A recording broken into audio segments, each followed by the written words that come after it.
ठीक है, करें आज का काम करें। ओके चल शुरू करते हैं आज का काम लेके प्रभु का नाम। तो बोलो राम राम राम। हाँ आजकल तो इस पर वो प्रभु का नाम लेने से वो स्वैग से स्वागत शुरू हो जाता है ना, तो अगले आर्टिकल का करते हैं स्वैग से स्वागत। ठीक है, तो और इजी है, फिज़िक्स में डिफ़िकल्ट कुछ नहीं है, सब इंटरेस्टिंग है और सब इजी है बहुत। हाँ ये हो सकता है कि अगर आपको बोरिंग लग रहा है तो या तो आप समझ अच्छे से नहीं रहे या मैं समझा अच्छे से नहीं रहा दोनों में से एक काम हो सकता है। ठीक है, तो हम आज का आर्टिकल और सीखते हैं फिर पता लगेगा। तो हमारे पास इक्वेशन है, इक्वेशन आपको याद होगी तो बहुत अच्छी बात है, नहीं होगी तो कोई बात नहीं। कौन सी? Differential equation. डिफरेंशियल इक्वेशन थी हमारे पास डी स्क्वायर यू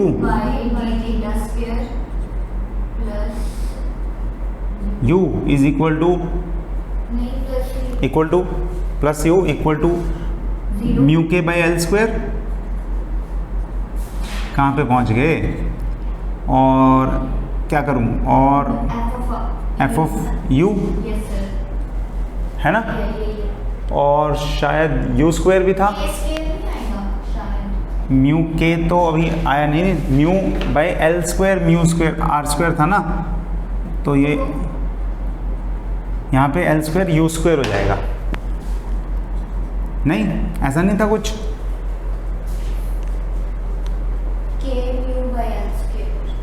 हाँ वो उस पर पहुँचेंगे, हम उस पर पहुँचेंगे। ठीक है, तो ये इक्वेशन हमने लिख ली। अब हम कौन सी फोर्स की बात करने वाले हैं पर्टिकुलरली आ जाएंगे इस पर। मैं शुरू से इक्वेशन लिख रहा हूँ, जो कल ड्राइव कर दिया था वो भी ड्राइव करेंगे थोड़ा सा। ठीक है, सीधा उस पर अटैक नहीं करूँगा मैं कि बताओ भाई ये आपको करना दिया था ये वाला, तो पहले आप बताओगे, ऐसा नहीं होगा। पहले वहाँ पहुँचते हैं फिर पूछता हूँ। तो इसके बाद हमने क्या लेना है? Inverse square force. Inverse square force मतलब F जो है R that is inversely proportional to 1/r square. और ऊपर से लेने अट्रैक्टिव फोर्स, तो अट्रैक्टिव में क्या हो जाता है? नेगेटिव होनी चाहिए। ठीक है, प्रोपोर्शनैलिटी साइन हटा के प्रोपोर्शनैलिटी कांस्टेंट लगाएंगे तो ये हो जाएगा माइनस के अपॉन आर स्क्वायर। और R क्योंकि 1/u है तो ये हो जाएगा mu upon L square you square, और ये हो जाएगा माइनस ऑफ के, यहाँ पे भी एक माइनस था, माइनस ऑफ के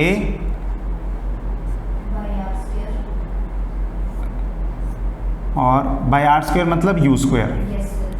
ठीक है, और यू स्क्वायर से यू स्क्वायर कट गया तो हमारे पास क्या बच गया? हमारे पास बच गया म्यू के बाय एल स्क्वायर। अब मैं इसे इधर ले आऊँगा तो ये बन जाएगा D square U by D theta square plus U minus, इधर आके माइनस हो गया ना, तो ये टर्म बच गई हमारे पास। और इसको हम x ले लेंगे क्योंकि सिर्फ ये वेरिएबल है और ये कांस्टेंट है सारा, और ये कांस्टेंट होने की वजह से वेरिएबल शिफ्ट है सिर्फ कुछ वैल्यू से, तो हमने नया वेरिएबल ले लिया। तो x ले लिया तो डबल डेरिवेटिव लोगे तो इसका डेरिवेटिव तो जीरो ही है, तो dx by D theta is du by D theta, D square X by D theta square is du square u by D theta square. तो ये इक्वेशन हो गई D square X by D theta square plus X is equal to 0। ठीक है, very very important equation. तो आपको मिली कि क्या इक्वेशन है, ये किसकी इक्वेशन है और क्या इसका आंसर है? ओके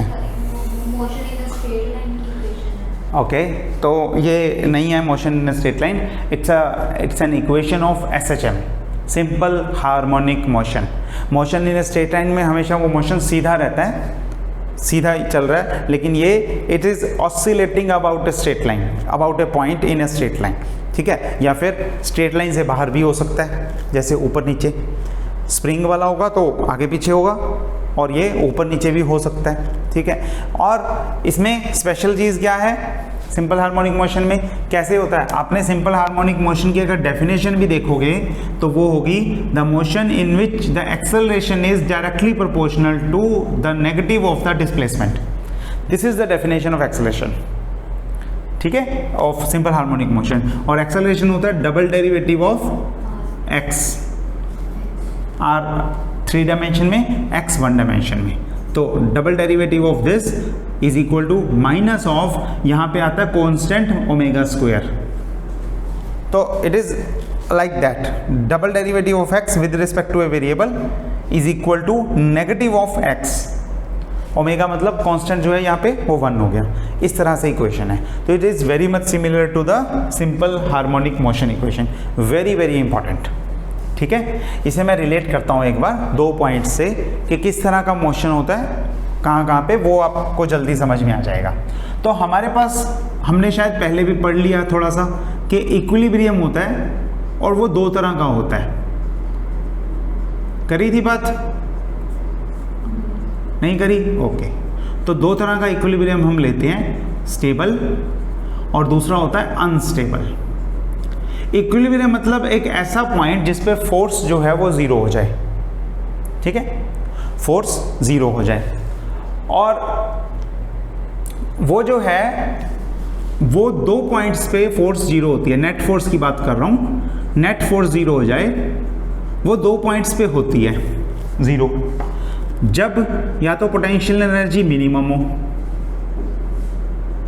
या फिर पोटेंशियल एनर्जी मैक्सिमम हो। दोनों केस में मैंने आपको ये तो बताया था कि किसी भी चीज़ का मिनिमम या मैक्सिमम देखना हो तो उसके डेरिवेटिव को 0 पुट कर दो, ये तो याद होगा आपको। और पोटेंशियल एनर्जी का डेरिवेटिव क्या होता है? फोर्स, है ना। Force is equal to minus of derivative of this. तो अगर आप इसको देखोगे, इसको 0 पुट करोगे तो मतलब फोर्स 0 है। बात क्लियर है? Force is equal to derivative of potential energy. और अगर इक्विलिब्रियम है उसका मतलब है फोर्स, नेट फोर्स 0 लग रहा है, वो बैलेंस हो गई, जहाँ पे भी थी बैलेंस हो गई। तो पोटेंशियल एनर्जी यानी कि 0 है, फोर्स 0 मतलब derivative of potential energy is 0।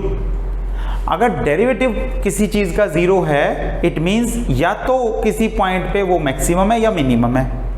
तो जब पोटेंशियल एनर्जी मिनिमम होती है, मिनिमम, तब भी फोर्स 0 होता है, और जब पोटेंशियल एनर्जी मैक्सिमम होती है तब भी फोर्स 0 होता है।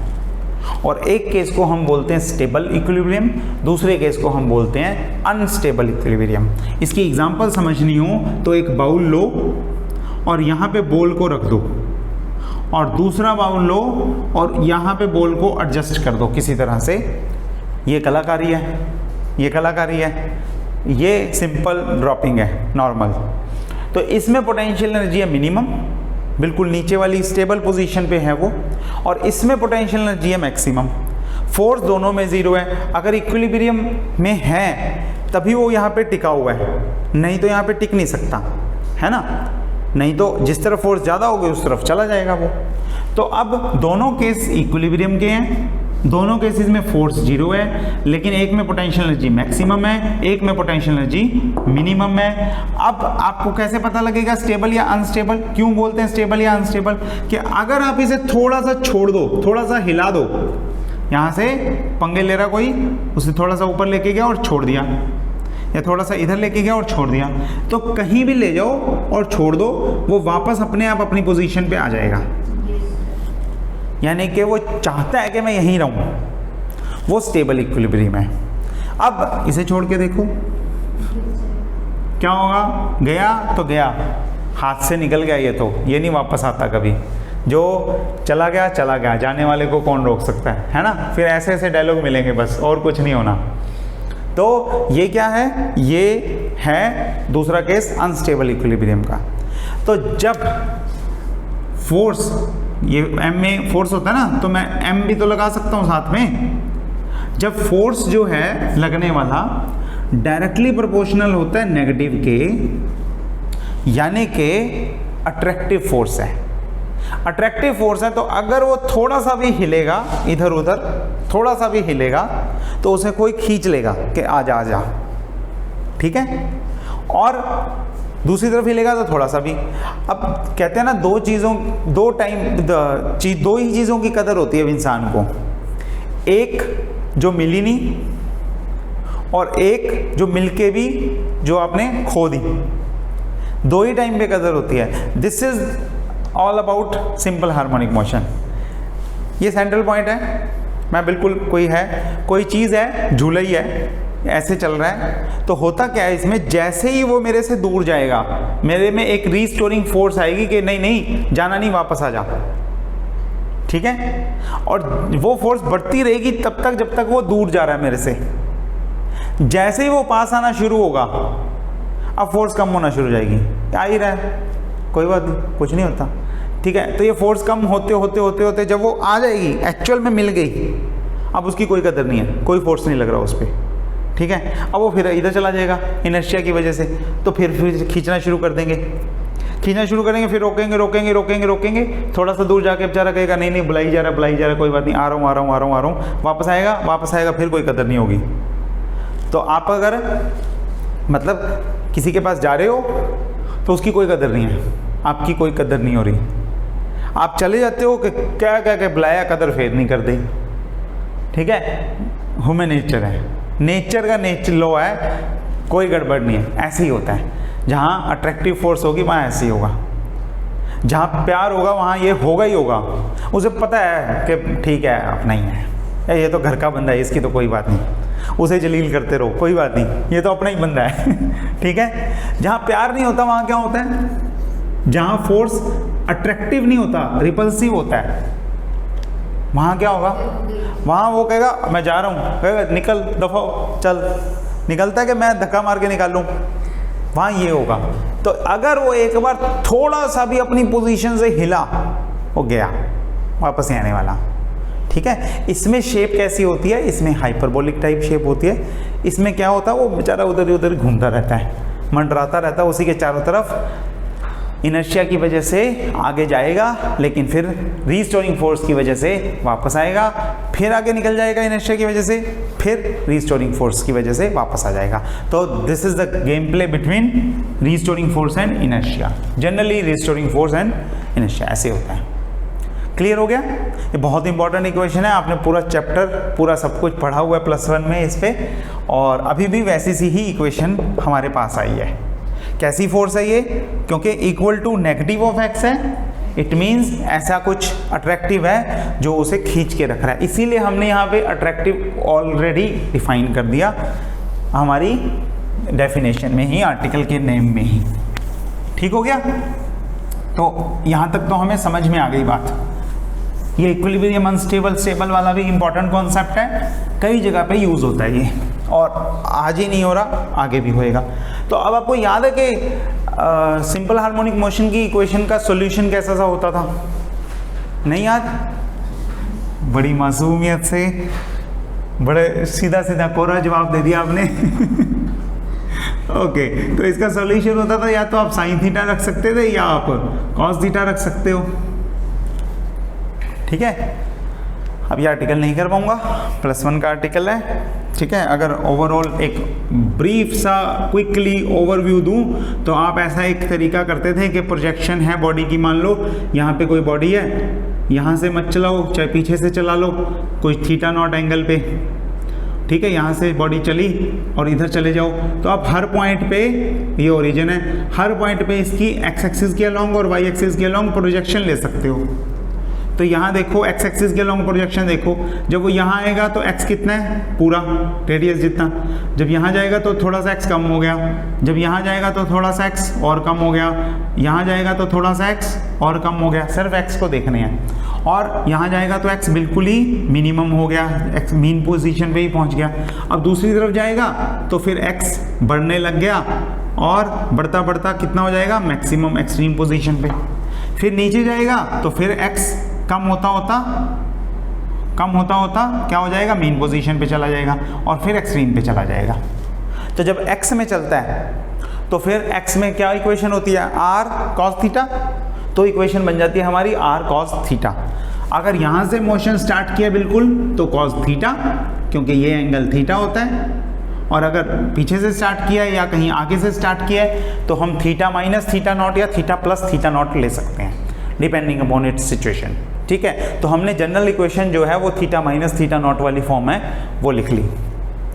अगर आप वाई एक्सिस की तरफ प्रोजेक्शन देखना शुरू करोगे तो that will be sine theta, A sine theta minus theta not, पर हम ये वाली इक्वेशन लिख लेते हैं। तो हो गई इक्वेशन, हो गई, सॉल्यूशन हो गया इसका। ओके, अब क्या करें, अब x किसके इक्वल है, u minus mu K by L square. Okay, तो u, this is u minus, मैं माइनस वाली टर्म भी उधर ले जाता हूं, तो u is equal to mu K by L square plus A theta minus theta naught, ठीक है। और u किसके इक्वल है, 1/r के। तो अब r में ही रख लेते हैं सारा कुछ। आप होपफुली 1/r को सॉल्व कहीं नहीं करना, बस 1/r चलाना है हमने, ठीक है। तो ओके, तो ये इक्वेशन जो है ना, ये इक्वेशन जो है, इसे अगर आप और किसी फॉर्म में लिखना चाहो तो ऐसे लिख लो, 1/r is equal to mu के by L square constant common, और अंदर बचेगा 1 प्लस, अब उल्टा हो जाएगा ये, है ना, A L square by mu के, और ये हो जाएगा cos theta minus theta naught. ठीक हो गया, ओके, ठीक है, ओके, चल जाएगा काम। तो इसमें देखो कुछ एक चीजें, अब ये इक्वेशन जो है ना, ये कॉनिक सेक्शन की इक्वेशन है। कॉनिक सेक्शन पढ़ा है आपने, 1/l 1 plus E cos theta minus theta not, ये कॉनिक सेक्शन की इक्वेशन है। उसे कॉनिक सेक्शन क्यों बोलते हैं पता है? कॉनिक सेक्शन इसलिए बोलते हैं क्योंकि अगर आप कोई कोन ले लो और उसके अलग अलग सेक्शंस काटो, मतलब एक साइड से काटोगे तो वो पैराबोला बन जाएगा, दूसरी तरफ से काटोगे तो वो हाइपरबोला बन जाएगा, तीसरी तरह से काटोगे तो वो सर्कल बन जाएगा। जैसे कोन में अगर बिल्कुल स्ट्रेट पैरेलल काटो तो नीचे वाला सर्कल बाहर आएगा ना, मैंने आपको बताया भी था शायद कि सर्कल, उसके ऊपर छोटा सर्कल, उसके ऊपर छोटा सर्कल, कोन बनता है। तो अगर मैं बिल्कुल फ्लैट काटूंगा उसे, अगर किसी कोन को बिल्कुल फ्लैट काटूंगा ऐसे, बिल्कुल ऐसे, तो वो सर्कल निकल जाएगा।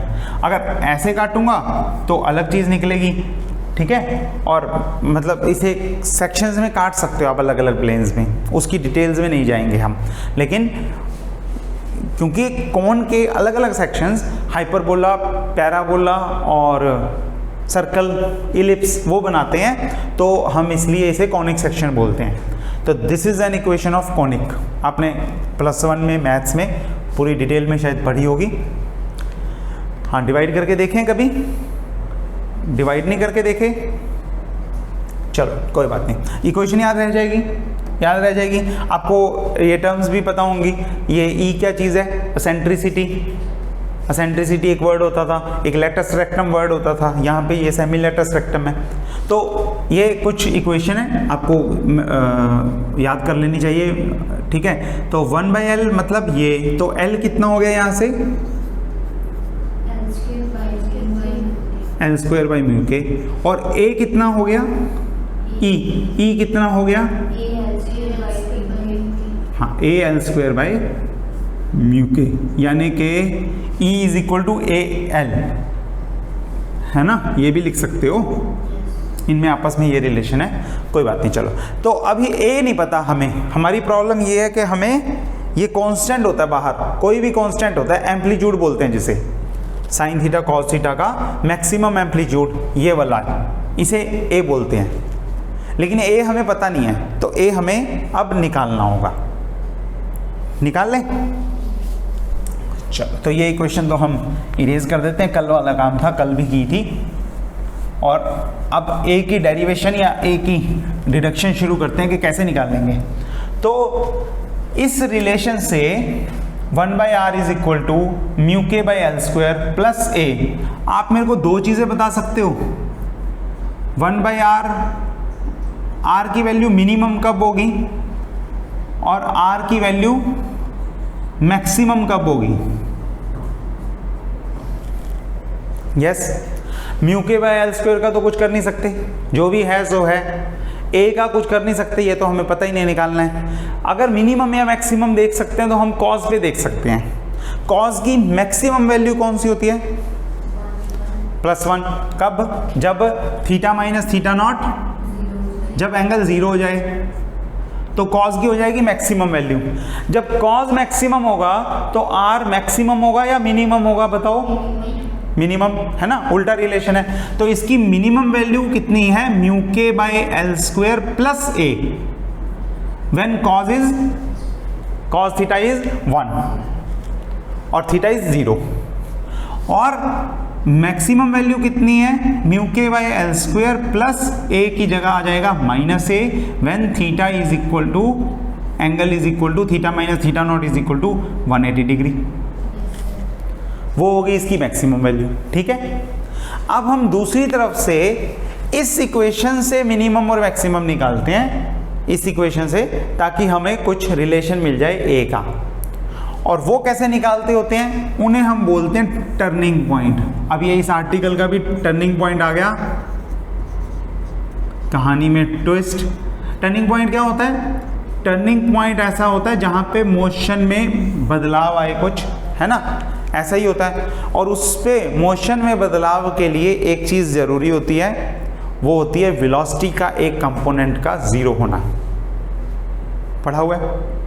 मैं इसे ऊपर फेंकूंगा, ये ऊपर जा रहा है एक डायरेक्शन में। इसका टर्निंग पॉइंट कौन सा है? Highest point. हाईएस्ट पॉइंट पे क्या होती है इसकी वेलोसिटी? 0। और फिर ये नीचे आता है। जब तक वो वेलोसिटी का कंपोनेंट 0 नहीं होगा तब तक नीचे आएगा नहीं आएगा। अब आप कहोगे टोटल वेलोसिटी 0 है, टोटल वेलोसिटी 0 है, रुकेगा ना, प्रॉपरली रुकेगा उस हाईएस्ट पॉइंट पे, तभी वापस आएगा। लेकिन ये तो स्पेशल केस है। अब मैंने बॉडी को ऐसे फेंका है, अब ये ऊपर जा रहा है और हाईएस्ट पॉइंट पे क्या हो गया? टर्न हो गया नीचे को। अब हाईएस्ट पॉइंट पे वेलोसिटी 0 है, प्रॉपरली 0 है। रेस्ट पे आता है ऊपर, फिर नीचे गिरता है? नहीं। क्यों? क्योंकि अब सिर्फ y कंपोनेंट 0 है, x तो उसे आगे लेके जा ही रहा है।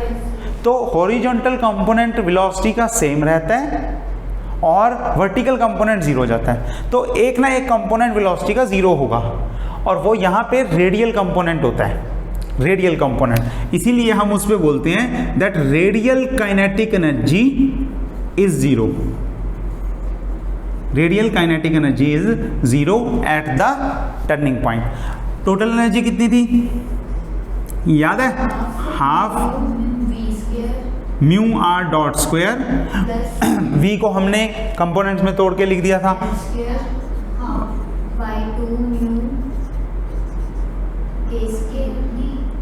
आर स्क्वायर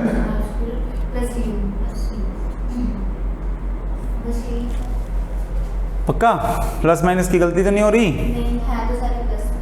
सारे प्लस में। चलो, तो ये कंपोनेंट 0 हो गया, मुझे गड़बड़ लग रही है। नहीं ठीक है, चलो कोई बात नहीं। तो ये तो 0 हो गया, तो इस कंपोनेंट को लिखो कितना है? L square by 2 mu r square. ठीक है, और ये मैं लिख दूंगा, अगर F is equal to minus k by r square, तो पोटेंशियल एनर्जी कितनी होती है? Minus G M M by r, यानी कि माइनस के बाई आर ये होती है, और ये होता है प्लस ई, ये प्लस ई उधर जाके माइनस ई इक्वल टू 0। ठीक हो गया? ये स्टेप देख लो, समझ में आ गया? सिंपल सा स्टेप है। अब आपको ये इक्वेशन को ध्यान से देखिए, ये इक्वेशन अगर आप देखो तो आपको क्वाड्रेटिक इन 1/r नहीं लग रही? Isn't it? This is quadratic in 1/r। अगर मैं 1/r को u पुट कर दूं तो ये क्या है? L square by 2 mu u square minus K U minus E is equal to 0। यही है ना? तो this is quadratic in 1/r। तो क्वाड्रेटिक इक्वेशन को सॉल्व करना आता है आपको? कैसे सॉल्व करते हो? फैक्टराइजेशन यहाँ पॉसिबल नहीं है, तो हम लिखेंगे डिस्क्रिमिनेंट वाला method, that is minus b कितना हुआ? के plus minus under root of b square minus 4, a is this L square by 2 mu c is ई,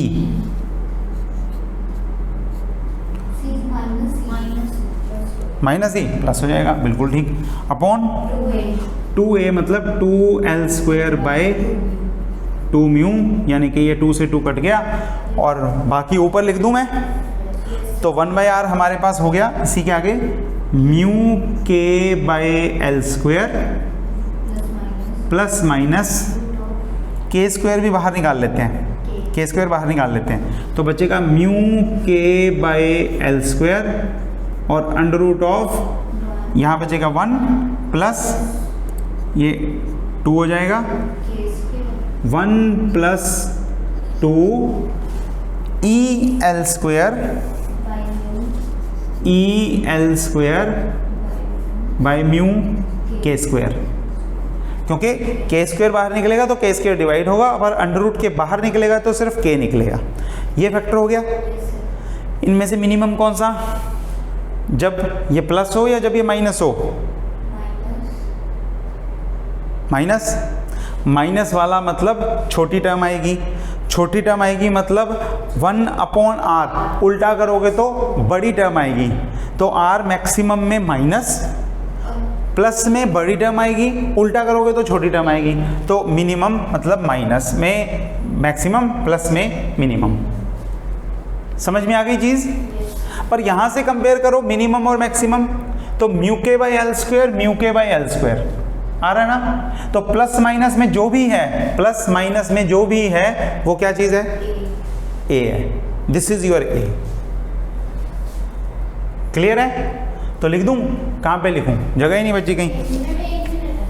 क्या फोटो खींचोगे? खींच लेना, कॉनिक सेक्शन की कोई बात नहीं, लेकिन एक्सप्रेशन तो लिखने दो, ऐसे तो रियल एक्सप्रेशन ही बाहर नहीं आएंगे।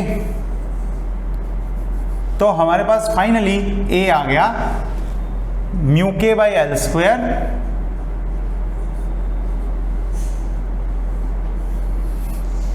और 1 प्लस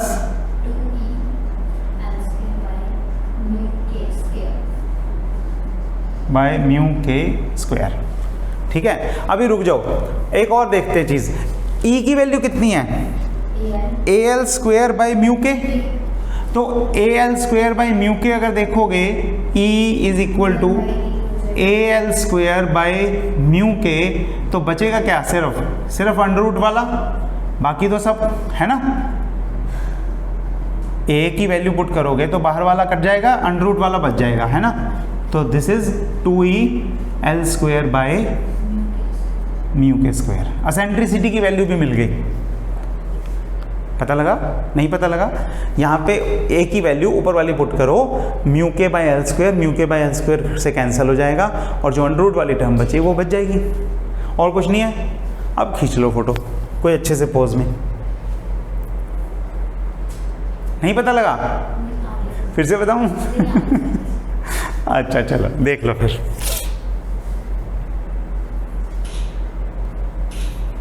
ठीक है, मेरे को बाहर करना होता है कि मेरे को भी साथ में लेना होता है?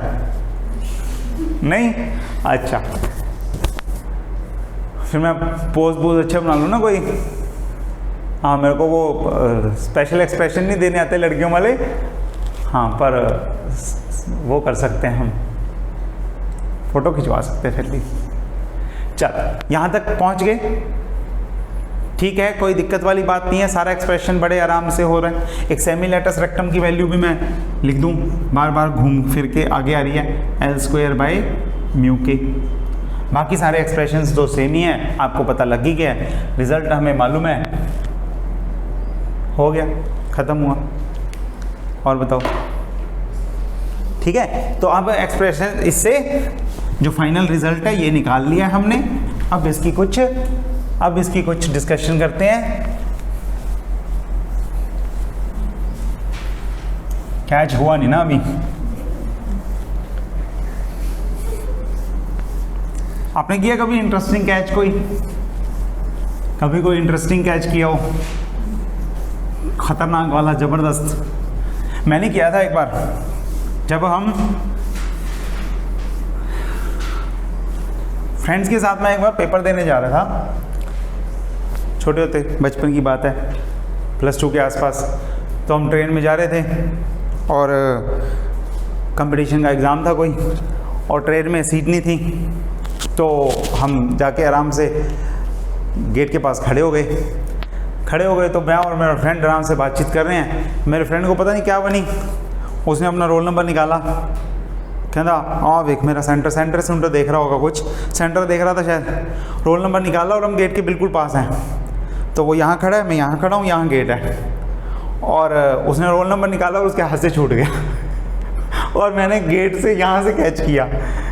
तो वो एक अच्छा बढ़िया कैच था, क्योंकि बेचारा अगर वो रोल नंबर गुम जाता तो उस टाइम पे तो ये रिसोर्सेज भी नहीं थे, हमारे टाइम पे इंटरनेट नहीं चलता था। आज तो आपके मोबाइल में है ना, ये तो कुछ 5-6 साल पहले हुआ सब कुछ, 2016-17 के आसपास। उससे पहले तो हमें 1 GB नेट के लिए 300-400 रुपये महीना देना पड़ता था, महीने का 300-400 फॉर 1 GB नेट, वो भी 2G वाला या 3G मैक्सिमम, ठीक है। और जिस टाइम की मैं बात कर रहा हूँ सन 2000 के आसपास की, उस टाइम पे हमें 35-40 रुपये घंटा देना पड़ता था कंप्यूटर सेंटर पे जाके 1 घंटा इंटरनेट यूज़ करने के लिए। तो हमारे अगर हम 2 घंटे इंटरनेट यूज़ कर लेते, उसमें यूट्यूब देखना तो भूल ही जाओ, या कुछ भी वीडियो देखना तो भूल ही जाओ, बस ज़रूरी के मेल्स या मैसेजेस, या उस टाइम पे ऑरकुट वगैरह करके कोई वेबसाइट थी, जैसे आज फेसबुक चलती है ना, वैसे ऑरकुट वगैरह चलती होती थी, उससे भी पहले या याहू चलती होती थी। तो उस पर कोई पोस्ट करने के लिए कोई जाता था तो जाता था, कॉस्टली था ना काफ़ी, तो और मिलता भी नहीं था, मतलब हमें एक कंप्यूटर सेंटर पे जाके आधा घंटा वेट भी करनी पड़ सकती थी कि उस काम के लिए, तो ऐसा भी होता था। एनीवेज चलो, ये मिल गया हमें, यहाँ तक हम पहुँच गए। आगे देखते हैं आगे क्या काम है इसी में। तो इसमें मेनली जो चीज़ है वो आएगी अब एसेंट्रिसिटी के नेचर पे। तो हम क्या करते हैं, हम असल में एसेंट्रिसिटी का नेचर कैसा है उससे पता लगाते हैं कि शेप कैसी होगी। तो एसेंट्रिसिटी अगर ग्रेटर देन 1 है तो वो होता है हाइपरबोला, ठीक है। हाइपरबोला मैंने आपको बताया ना, एक बार गया तो गया, ये वाली जो शेप होती है बिल्कुल ये वाली, ठीक है। और उसके बाद जो है अगर इक्वल टू 1 हुआ तो पैराबोला, थोड़ा सा उसे फोल्ड मार दो, इसी को थोड़ा सा फोल्ड मार दो, वो पैराबोला बन जाएगा। अगर लेस देन 1 हुआ तो इलिप्स,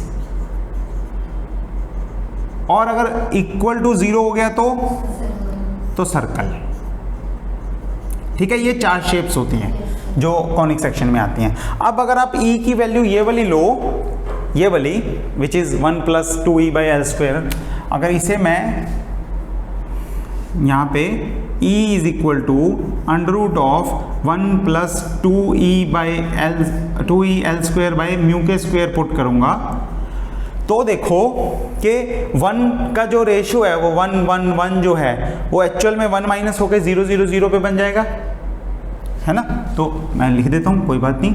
तो 1 + 2e/L² if this is greater than 1 तो 1 माइनस कर दो दोनों तरफ, और ये सारा तो कांस्टेंट है एक्सेप्ट e।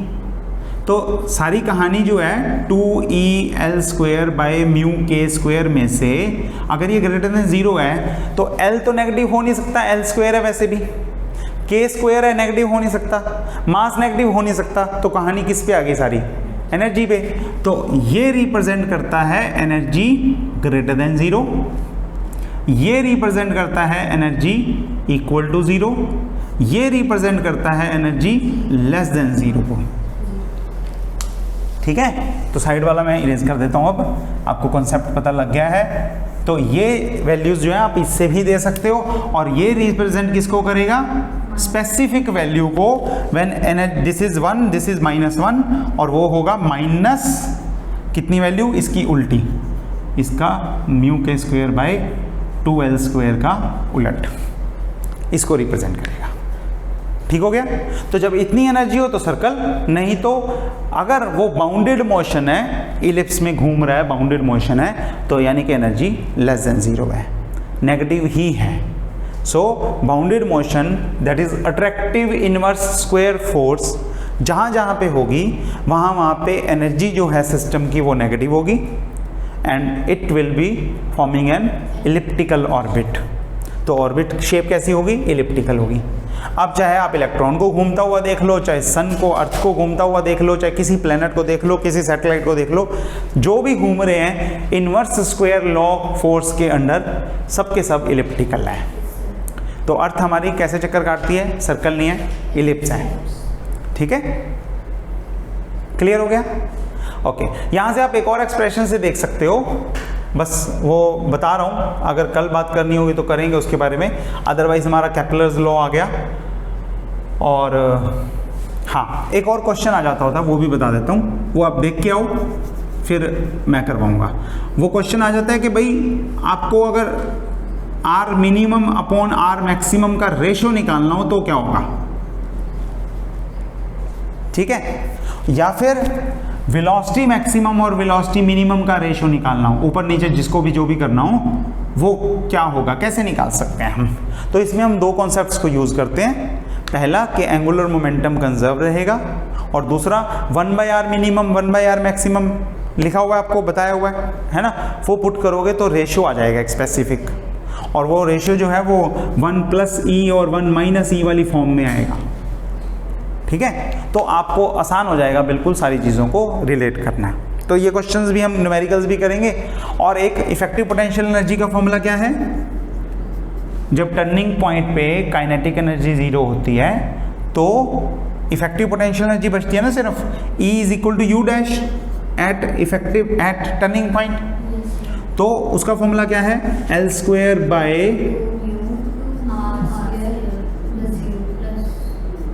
प्लस U, और U मतलब -K/r है ना।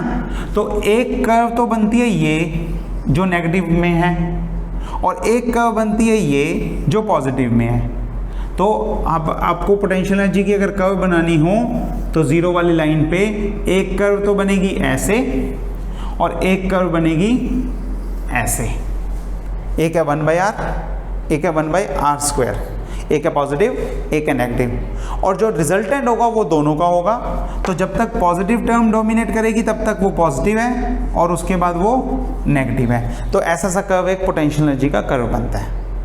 तो इसकी डिटेल्स हम देख सकते हैं, आपको सिलेबस में इस बार के बुक में आर्टिकल में दी नहीं हुई, पर किसी क्वेश्चन में मैं करवा दूंगा। ठीक है, करवाई थी, अच्छी बात है। चलो, तो हमारा आज का मेन आर्टिकल, हमारा मेन काम जो है वो यहाँ तक है कि आप उसकी शेप पता लगा लो कि किस तरह से एसेंट्रिसिटी से हम उसकी एनर्जी लेवल देख के, वैल्यू देख के उसकी शेप बता सकते हैं। ठीक है, ठीक, यहाँ का काम हमारा ख़त्म होता है। कल केपलर्स लॉ पढ़ेंगे और उसके बाद ये चैप्टर ख़त्म हो जाएगा, फिर अगला देखेंगे। ठीक है, चलो आज के समाचार समाप्त हुए। नमस्कार।